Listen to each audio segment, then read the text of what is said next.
Napija nanish tuhai. Good thoughts. Pija, good blessings. Napija shunami. Yadawa. Shoshone, that would be Nashundahai. Bija Nashundahai. Many blessings in the four directions relatives.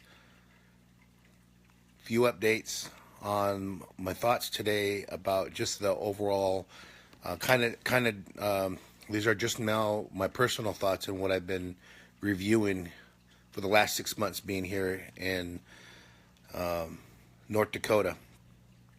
Just breaking it down a little bit more. This is probably one of the more personal thoughts. Usually I'm reporting on what's happening all throughout, from Fort Yates to Prairie Knights Casino to Standing Rock to Osheti to Rosebud and Sacred Stones. But these last few days have been, that's actually not last few days, this last week has been a little bit different, and documenting what's going on here at the Dakota Access Pipeline. A few days ago, I was sitting having coffee in Fort Yates in a coffee shop, and FBI walked in. On the res, you know who's on the res, and when they're not, local tribal members, you can even tell when the BIA are on the reservation if they try to, in Prairie Nights, when they try to walk around, and mix in with water protectors. They don't mix. They have a certain etiquette that it's like they're, it's just different, completely different. Not that they're bad or anything, but we're in a movement here, and documenting the movement they're a part of that movement as well, and their role is in that movement. As you guys know, Kyle Thompson, who is also a tribal member that was honored by Tex Hall when he got back from, when he got back from, I want to say, Iraq. The story was told that he was honored by Tex Hall at the airport with a war bonnet chief, as a war bonnet. This is the man that was chasing media with the intent to kill him, not only with his vehicle, but also with an assault rifle. These are the things that I'm pondering on today and thinking about as we're going through the footage again, looking at, such as last night with the drone being shot at. Now, if you guys are looking down the Dakota Access, there's lights the size of stadiums there, so it's not dark at all. It's not a darkness that you're seeing. These stadiums lights go for a mile in each direction, and from the 1806 all the way to the Lake Oahe, and around the drill pad are also, it's like it's reinforced. Now we know the lights are pointing straight up, and looking at the footage from the drone, it was shot at from multiple directions from Dakota Access Security. Thinking about the FBI here, looking at the footage and seeing ATF here, federal agents here, and BIA is assisting. But again, these guys aren't the bad guys. That's not how we're seeing them. But what we did see was, when the plane went across and I tried to talk with BIA and I'm being told not to talk to, they're being told not to talk to me. That's a problem. If we don't have our own officers that we can rely on to make a report to. So it's not like, I guess it is that we don't trust them. We look, seems like it's the second decade of the 21st century new government scout. That's what it feels like when your own people are there to not be in protection of you, but to arrest your people. And so they're at Prairie Night Casino. The text goes out, the Facebook Lives go out when BIA are there with agents and they're arresting water protectors there. So everything is, and this is not just hearsay. This is, you go to the casino, they're there, their presence is there, they're sitting in the parking lot. The command center is in the parking lot. And last night we pulled in to get gas. They were there, they pull up and get gas. It's like coincidentally, people come walking in. My job here is to tell the story. We're reading that Morton County is also, as we know, the first Facebook felony was from Sean with making a video with his drone, and then he shared about it to an officer about his opinion and was in their eyes incriminating himself. So they gave him a Facebook warrant, which wasn't even done correctly. They used Prolific, the rapper, instead of his real name first. So the Facebook felonies are real. My charge is there for stalking, which is also documenting the Dakota Access workers' security as they were harassing people coming into Osheti. If we didn't have our own media, if we didn't articulate our own media through visuals, as we've seen with Morton County Police Department back in October, taking pictures of the children at the camp, and then later on seeing that article come out at Bismarck, having to chase them down and document them undercover and then tell me it's a training exercise. What I seen was predatory activity. That's why they were documented. That's why the plates were documented. And so we're just continuing to find all of these videos that show complete lies and having to counteract what they're doing and justify that they're looking for a budget to justify this. The inciting a riot came from Morton County Police Department. I documented that when back in, if you guys remember, they were in the prayer circle in front of the Capitol dancing with us. And that's the day I had to fly out. I remember it clear as day because I had to fly out. I almost missed my flight. But I remember thinking, wow, they're dancing in the circle, the round dance circle. The moment they remove themselves is the documentation a little bit later, as you guys seen over on Highway 6 when I documented them with the mercenaries doing formation actions after the action was already done of the No Dapple, the prayer walk and the prayer demonstration. They had planted willows over there by the pipeline, and so that is the moment that I documented them removing themselves from the circle. And the officer that, I won't say his name, but you can go back and look at the footage of October 8th when they stole my drone. He was inside with the other three officers. He's bald. You can't miss him. He was that night inside there talking about the officer not being here to have a report. He is not in yet. And then he goes into the back and delivers a report that was chicken scratched. So these video inaccuracies that we continue to document and go over and over and over, them shooting percussion grenades at the drones, just the human rights violations, shooting people in the back. The sickening part is when I documented them when they had urinated in feces on the sacred items that were in the corner where the BIA was. And that's when you guys seen that I interviewed the BIA, and the chief is just his comments and demeanor. You can tell his energy was so negative in how he responded, with no compassion for his indigenous people. You can see it. And I'm going to talk with him again, and his energy is not going to change. And we spoke with many other people that also shared his thoughts and said that his energy is the same way when people talk to him.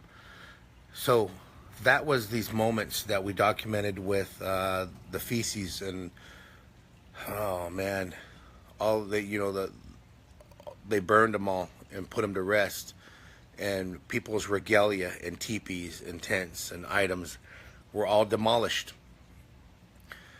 And I continue to document more and looking through that footage, the Kyle Thompson footage, and the way water protectors were hit and beat, and the way they surrounded them, when they did it, so no one can see. And the footage we went through with Red Fawn, what we're having here is political prisoners, and this agenda is reaching far outside of the Morton County Police Department. Now that we have ATF and FBI here, they're talking about in these articles about trying to charge the water protectors here for inciting a riot through social media. And we're going to continue to document this as much as possibly can. As you know, as a journalist and videographer and filmmaker, you know, I'm trying to create a visual, legal narrative with this as much as I possibly can, and I think it's important to continue to document as well as the visuals when I'm there. And when I see these officers, as I documented when two BIA guys drove past me going about 80 miles an hour, shit my window. And as looking at this as an educational tool, when we watch the video, no matter what, over above Sacred Stones, no matter what, even if the lady was being rude, even if she was being obnoxious, it gave him no right to start the ATF agent or the federal agent to start beating her with a billy club. It gave them no right to do that. And, you know, watching these guys, I just look at them in a completely different. I mean, they're not there to be friendly. They're not there to talk to you in a good way. They just ignore you. And then also I'm thinking about, you know, Last Child Camp. When we watched the footage in that Last Child Camp, is that there was no negotiation that came through. It was just full military force. So America, what you're seeing here is the preview of a movie coming to your area, coming near you. You're seeing that preview. And when we're looking at the current administration, you know, it just completely escalated. So it's really, we know that in the court system here in Bismarck, it's not going to be just. It's going to be unjust. And that's what, you know, TYT Jordan had also documented there.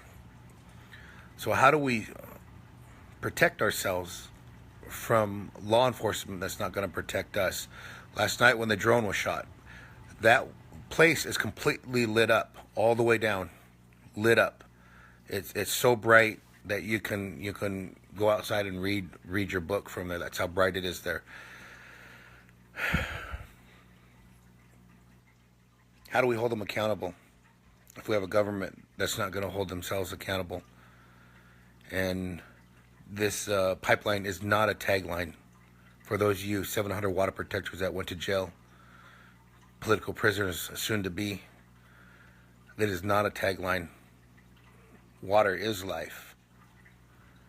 And these are the things our people down there are starting to see strongly and feel about, is that this pipeline is just a part of the black snake. It goes farther along. The environmental atrocities go through territories, farmland, Indian country, states, 18 million people. Those are the things that it's going to go through. And, you know, when we're looking at what they're trying to create new type of laws while this is happening is really scary. So you have to be mindful that being down here, seeing this is happening in real time. The things that they're trying to pass and trying to in this movement that's happening in protecting the water, they're trying to pass these laws. The other thing is that, you know, and I shared this to the Sister Giant conference, was that holding people accountable and down here for sitting on top of the sacred sites, on top of grave sites, Morton County, with their razor wire all the way around it. The same razor wire, mind you, that DAPL has around the drill pad and all along the pipeline.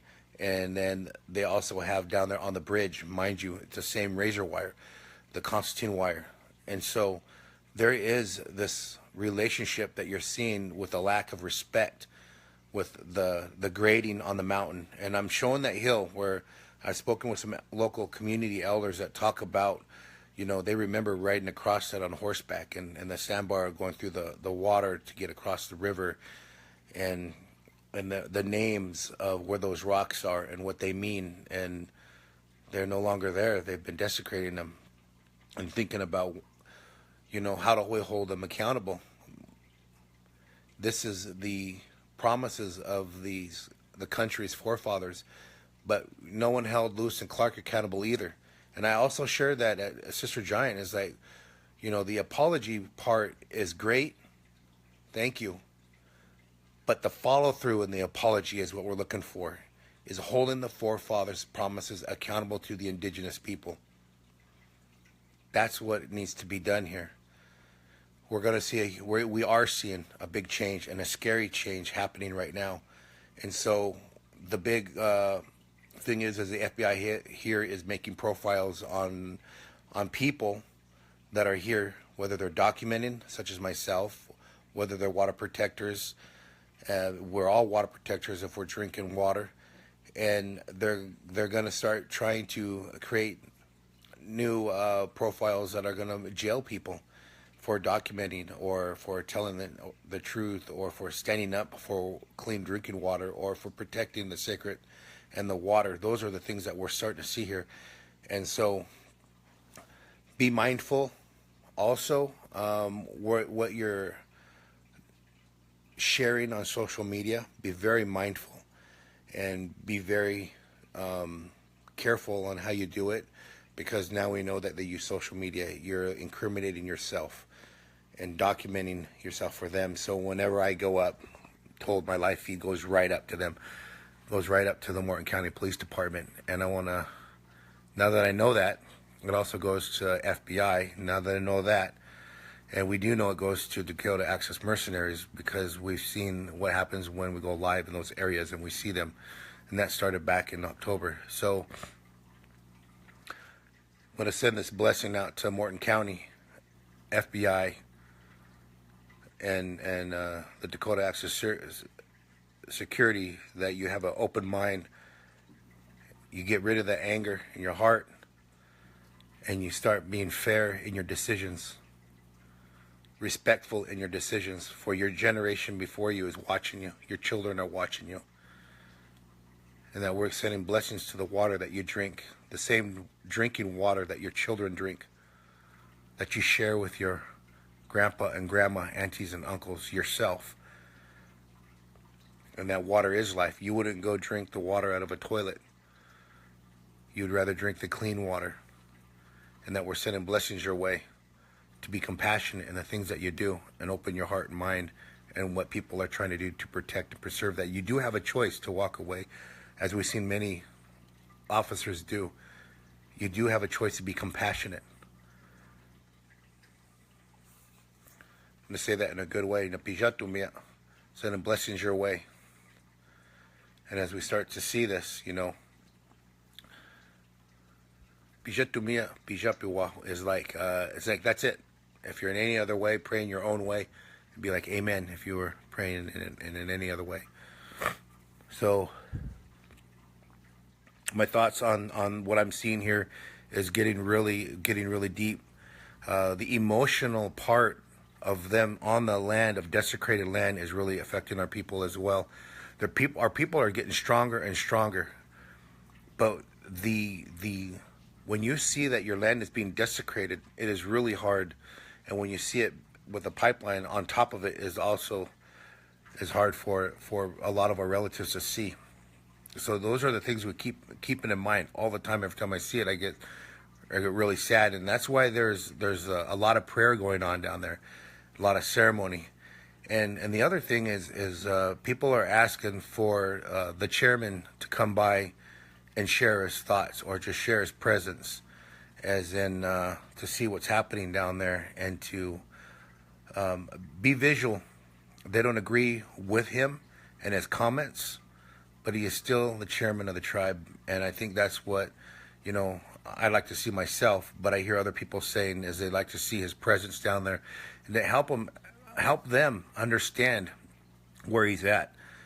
And that's important too, is to see that down there at the camp and the cleanup, and to just talk with people, be human, just come around and talk with them, eat with them, go dance with them, go down and sweat with them. Let them know that the move is in a transition right now, and yes, it is a floodplain, but don't make no excuses. A leader should be present down there, and there needs to be a leader down there. Even if you don't agree with the way things are done, a leader is still going to be down there, no matter what. And good tips from Obama that was down there as well. We didn't always agree with that guy and agree with his decisions, but yet he was still present. So role model that leadership, and that's what's important. And to talk with the current people down there that are helping, and get to know them, put your ego aside and your hurt aside, and be there for the people in harsh times, in tough times, in history that we're seeing. You don't want to be down in history on this side, on this platform that the previous interviews have put you on. That's what's important, and a lot of people still believe in that you can do it, that you can go down there and be neutral in solidarity. Even if you don't agree, leadership is still that leadership role, to be down there and to show that is it would gain you a lot of support in any decisions that you would make. And I'm telling you that from my heart, because I heard people say that they still want to see you down there, even though they have felt abandoned. They still want to see you down there and to be a leader. And I think that's important too, that you show up your presence a little bit more, and it would do a whole lot better in the cleanup and in the removal of things during the camp. And people can talk directly to you. That's what I think I would like to see, and that's what I'm hearing down at camp. So that's a good note for the chairman, that he can be a part of. And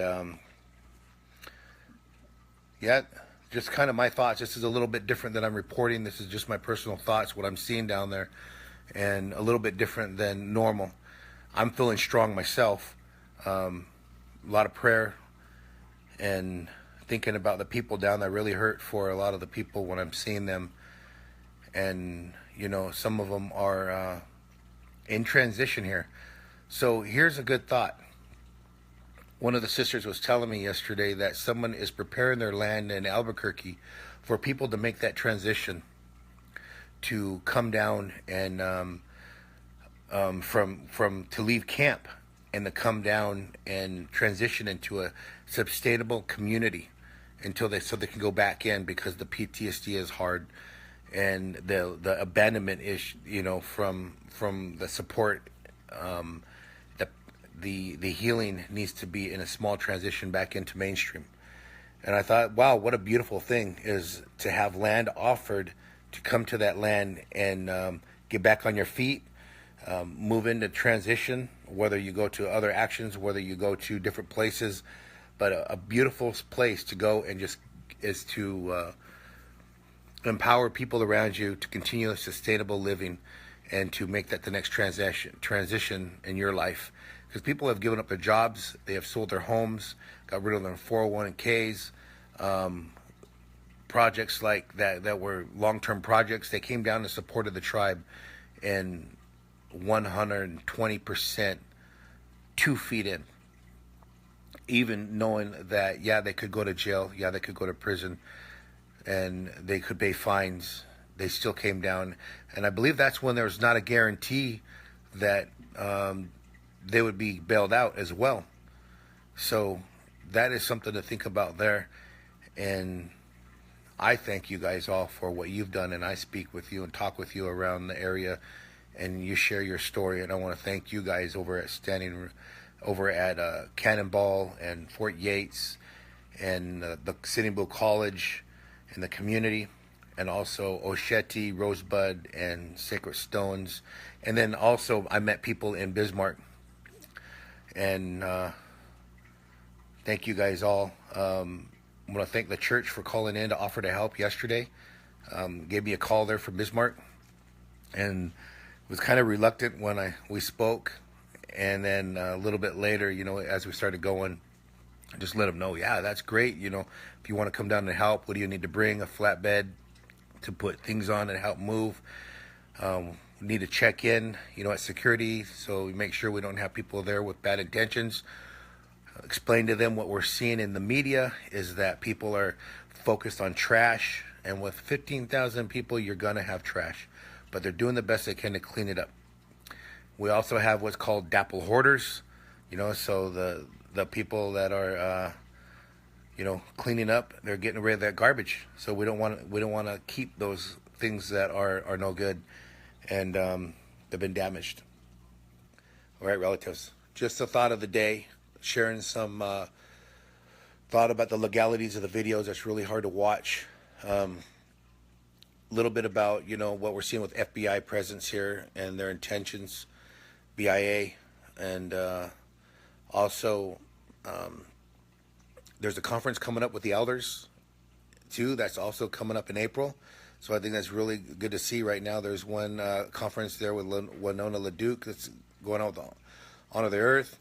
And so a lot of people are sharing about what's happening here with the pipeline. People are divesting. What can you do? You can divest from Wells Fargo, Chase Bank, Bank of America, and different banks that are associated. You can just put in divest from DAPL and it'll on Google and it'll pop up where you can divest. And how can you support? That's one way you can support down here is through that divesting right there. Make sure before you divest that you get your credit union, get it all set up, and transition your account over into from out of the bank into the new credit union. Make sure that that credit union is the one that's also not a part of any of the investments in DAPL.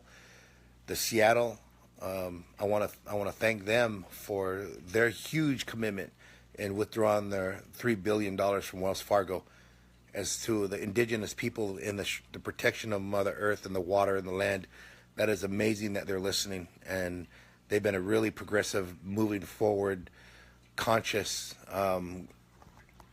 political scene over there that is really something. All our Hollywood relatives I met over there are actors and filmmakers and editors from Hollywood.